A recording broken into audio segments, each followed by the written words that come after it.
Привет, друзья! Сегодня поговорим о фортепианной технике в современной академической музыке. И действительно, здесь все довольно академично. Давайте будем различать с вами два способа игры на рояле. Первый – на клавишах, второй – на струнах. Но если быть до конца честными, есть еще и третий способ. Поклонники музыки Гельмута Лахенмана мне не простят и расстроятся, если я не упомяну этот способ. Третий способ заключается во всякого рода перкуссионных эффектах, постукиваниях, поскрипываниях, игре по клавишам, но без звука.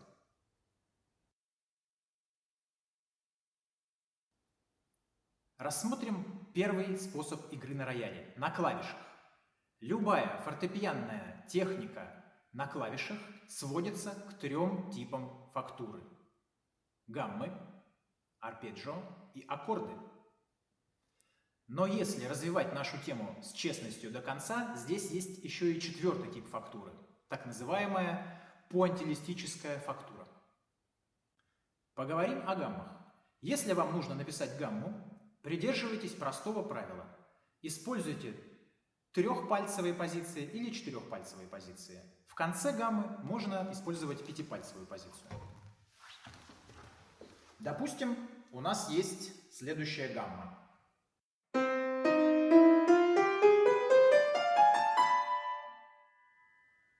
Как мы видим, здесь три позиции. Две четырехпальцевые и одна пятипальцевая. Поэтому ее сыграть будет довольно удобно любому пианисту. Если вы решили использовать параллельные гаммы в двух руках, то, пожалуйста, используйте симметричную аппликатуру, чтобы пианист не сидел и не учил подкладывание в разных руках по-разному.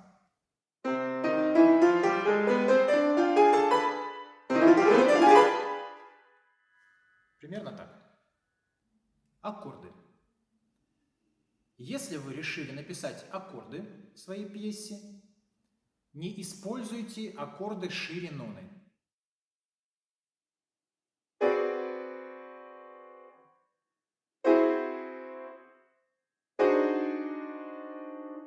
Вы можете писать как четырехзвучные, так и пятизвучные аккорды. Все, что уже ноны, играется очень легко. В исключительных случаях можно использовать шестизвучные аккорды, когда первый палец нажимает сразу две ноты.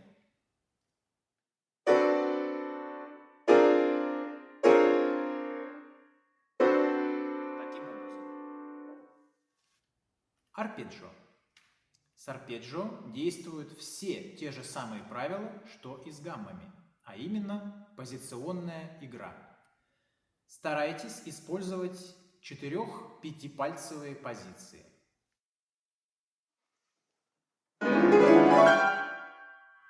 Три позиции. Также 4, 4, 5. И чтобы эти позиции менялись симметрично в двух руках. Пуантилистическая фактура. Здесь вы можете писать как хотите.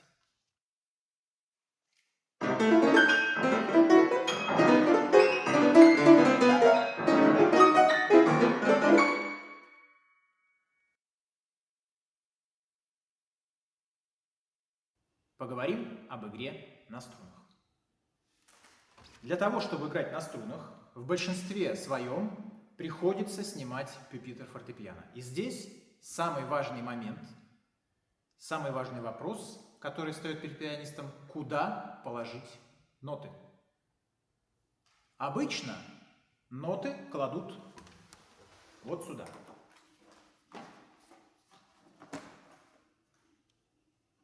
Но здесь есть некоторое неудобство. Постоянно приходится либо вот привставать, чтобы посмотреть, что написано внизу листа, либо ноты мешают брать какие-то эффекты, которые находятся перед демпферами фортепиано. Есть еще вот такой способ постановки нот. Но он тоже не идеальный, потому что пюпитр фортепиано закрывает басовый диапазон струн. Еще ноты можно положить вот сюда. Но и этот способ также имеет свои недостатки. Он закрывает клавиатуру, и если написана какая-то очень виртуозная музыка, которая требует игры и на клавишах, и на струнах, у вас здесь будут, конечно, проблемы. Поэтому, когда вы пишете музыку на струнах для фортепиано, учитывайте, пожалуйста, куда пианист должен положить ноты. Первый способ игры на струнах – пицциката. Подушечкой пальца получается более матовый, круглый звук.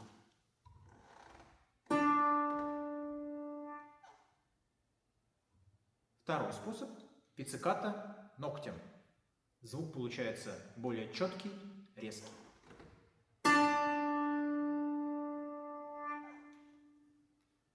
Конечно, чтобы пицциката длилась, следует нажимать педаль.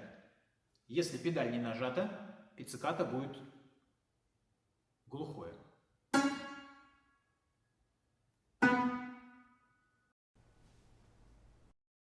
Обертоны. Поскольку у нас на рояле есть струны, мы можем исполнять обертоны. Техника взятия этих обертонов очень похожа на технику обертонов на струнных инструментах. Мы прикладываем палец в определенную часть струны и нажимаем клавишу. Как видите, я нажимаю фа первой октавы, а звучит нота выше. Это называется октавный обертон. Также можно взять терцовый обертон. Когда мы нажимаем ноту, а звучит нота на дециму через октаву выше. Я нажимаю ноту си большой октавы.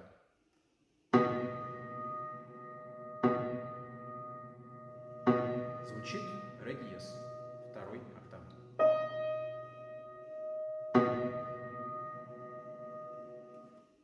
В связи с тем, что обертоны дают натуральный звук, композиторы очень любят противопоставлять натуральные звуки и темперированные. Так в пьесе Анатолия Королева «Пропись» используется этот эффект.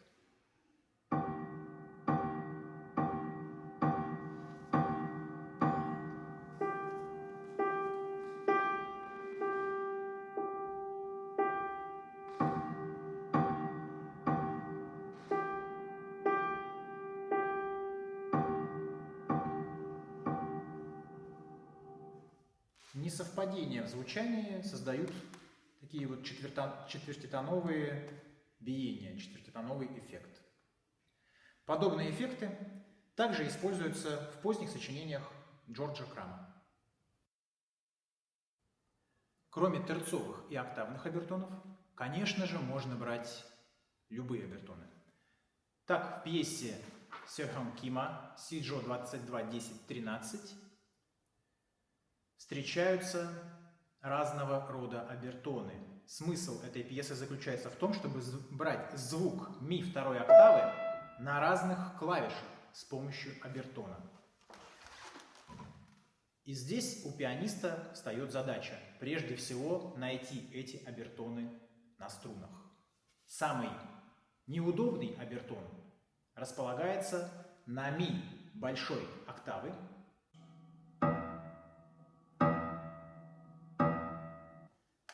Почему, скажете вы, нельзя его взять с этой стороны? Ведь деление струны симметрично, что с той стороны, что с этой. Если можно взять и с той стороны, и с этой. Да потому что, чтобы взять этот обертон, нужно залезть под демпфер. А это не очень удобно. Не каждая механика позволяет демпфер поднять настолько, чтобы зажать там пальцем струну и чтобы этот обертон прозвучал как следует. Поэтому приходится тянуться туда. Помимо обертонов и пицциката, также существуют так называемые зажатые звуки, когда мы пальцем зажимаем струну, чтобы она не вибрировала, и нажимаем клавишу.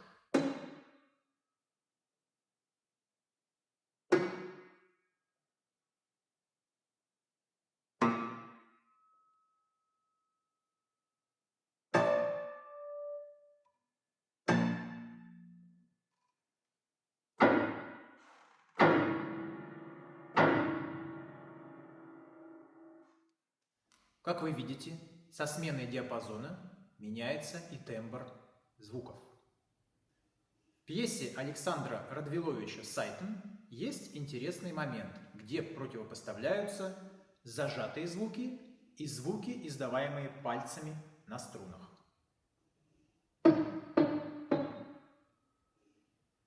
А при ударе пальцев о струнах получается следующий звук.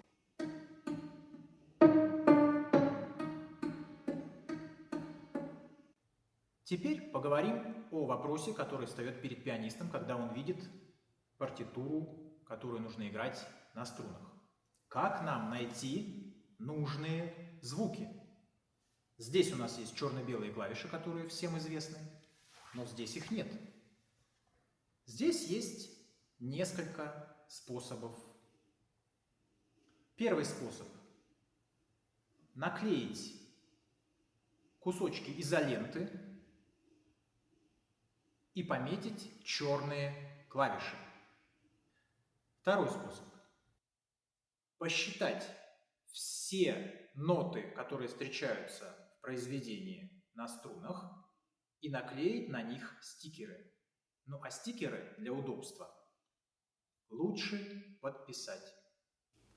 Но есть третий способ, и он затрагивает еще одну сферу фортепианной техники, такую как педаль. На рояле есть средняя педаль, педаль состенута. Она работает следующим образом. Вы берете какой-то аккорд, в данном случае нам нужно взять бесшумный аккорд. Демпферы приподнимаются, вы нажимаете педаль, пальцы держат клавиши. Педаль нажата, пальцы убираем, демпферы остаются в приподнятом состоянии. Вы видите, какие нужно струны ущипнуть. Берем аккорд.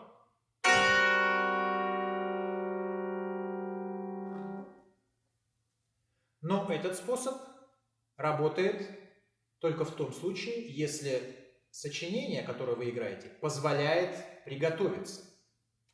Так, например, в сочинении Ярослава Судзиловского «Минуэт», которое в партии рояля полностью идет на струнах, такой способ действенен.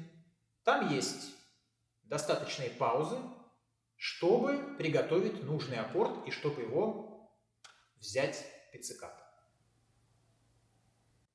Есть одно пожелание композиторам от исполнителей. Если вы пишете какую-то музыку на струнах, не надо использовать очень развитые мелодические или гармонические обороты, потому что это все, во-первых, время исполнителя, он будет очень это долго учить. Во-вторых, в концертной обстановке, на концерте может не прозвучать то, что вам нужно.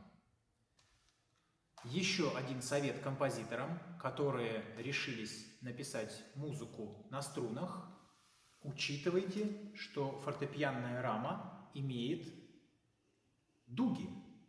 Причем эти дуги в разных роялях проходят по-разному. И есть такой момент, когда вам нужно взять какой-то аккорд на струнах, и он попадает как раз между этих дуг. На этом рояле, это у нас Бехштейн, одна из дуг пролегает между до второй октавы и до диезом второй октавы.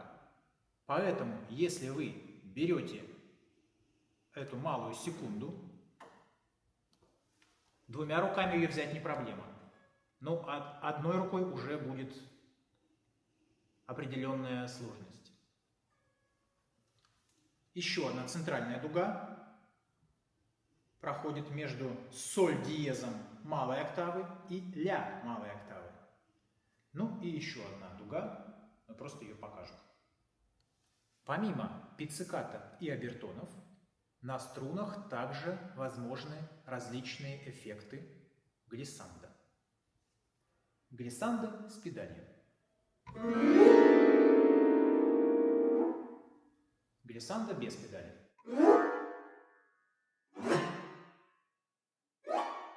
Быстрое, медленное – это как требует композиторская мысль. Особенно интересны глиссандо в басовом регистре.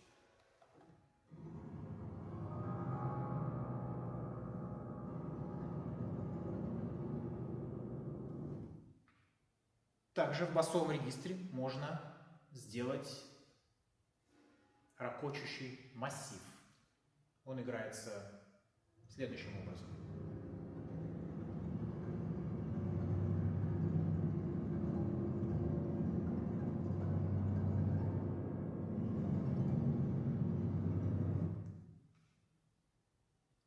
Кроме глиссандо, также можно использовать удары по струнам.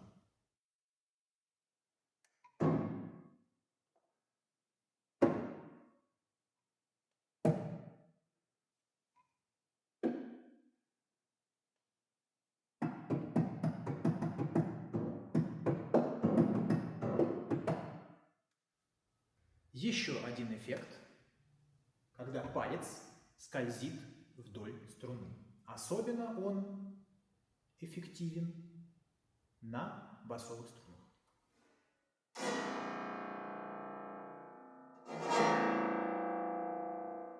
Либо довольно продолжительно.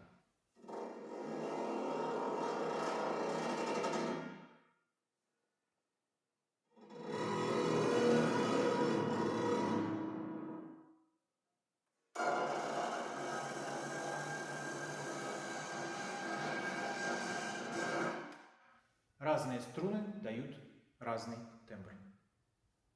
На струнах можно играть разными предметами. Например, стаканом. Получается довольно интересный эффект. Мы кладем ребро стакана на струну, нажимаем педаль и нажимаем клавишу. И после этого ведем стакан вдоль струны.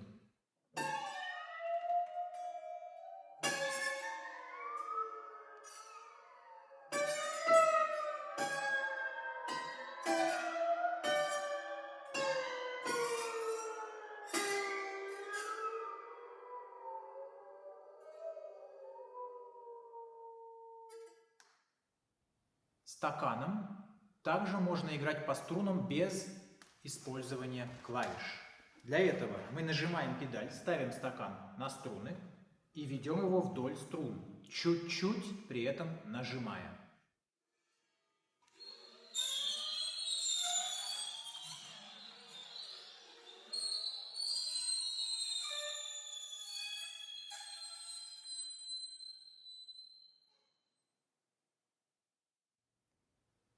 Кроме стаканов, композиторы очень любят и другие предметы. Например, в сочинении Александра Хубеева «Призма дуализма» для фортепиано и виолончели внутри рояля нужно играть небольшими пластиковыми предметами, которые дают характерный визжащий звук. В сочинении Мехди Хосейни Сарухани для квинтета при игре на струнах на фортепиано используется тибетская чаша. В сочинениях Светланы Лавровой в партии фортепиано также встречается игра шариками Баодинь. Еще одним популярным предметом для игры на струнах у композиторов является резиновый шарик на деревянной ручке, так называемый супербол. Супербол ведется вдоль басовых струн, и возникает очень интересный эффект, похожий на гул кита. Препарация рояля бывает частичной, когда мы подготавливаем определенные диапазоны или определенные ноты, чтобы они звучали иначе. Бывает полная препарация. Американский композитор Джон Кейдж очень подробно разрабатывал тему препарации. И препарация, так скажем, в стиле Кейджа сводится к тому, что мы помещаем между струн различные предметы – металлические, резиновые, бумажные и так далее. Препарация отдельного диапазона сводится к тому, что мы в определенном диапазоне помещаем какие-либо предметы. В данном случае наклеен скотч в верхнем регистре фортепиано, заклеены струны. Получается такой интересный звук.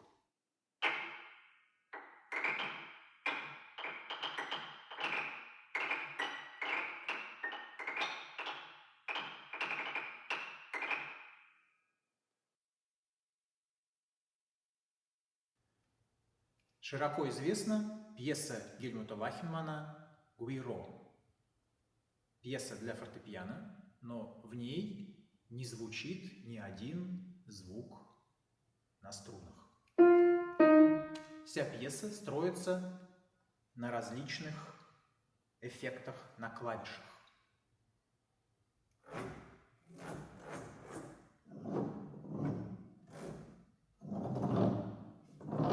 Как вы видите, по белым клавишам один звук, по черным другой. Здесь третий. На подобных эффектах строится пьеса Франческо Филидеи «Токката».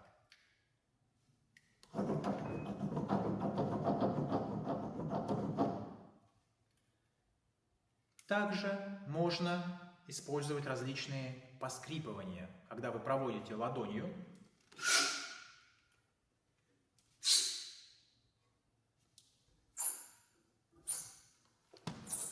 по разным частям инструмента.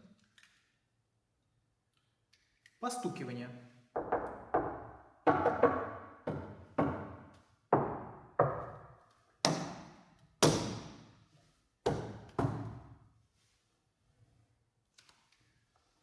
Постукивание по дугам фортепиано очень часто используется у Джорджа Крама.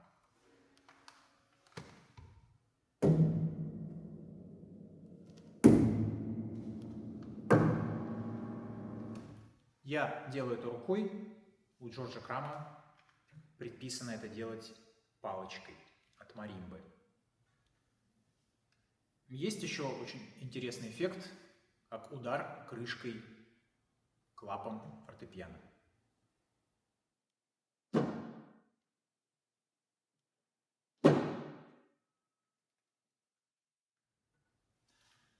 Подобный эффект встречается в пьесе Александра Радвиловича «Сны Пьеро».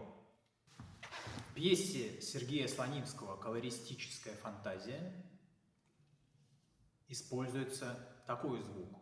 У рояля здесь есть замочек. Нужно его вдавить и отпустить. Помимо этих перкуссионных эффектов, подобных звуков можно добиться с помощью педалей. Мы можем нажать педаль, и звук будет от поднимающихся демпферов и вибрирующих струн.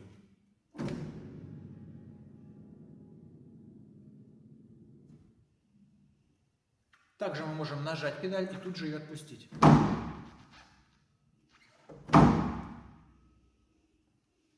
Мы можем просто нажать педаль.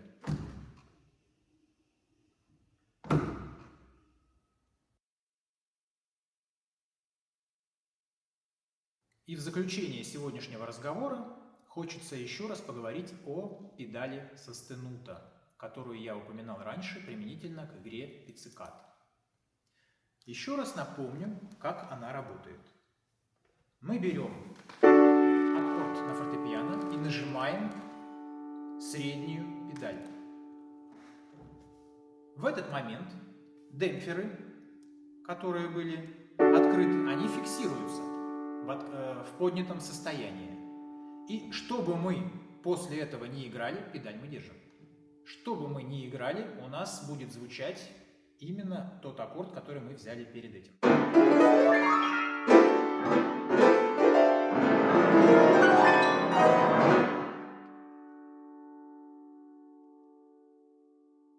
Педаль я убираю, и аккорд исчезает. Знающие пианисты используют эту педаль не только применительно к современной академической музыке, но также и в сочинениях романтиков Листа, Мусоргского, Рахманинова. На подобной технике строится сочинение Лючано Берио для фортепиано, секвенция номер 4.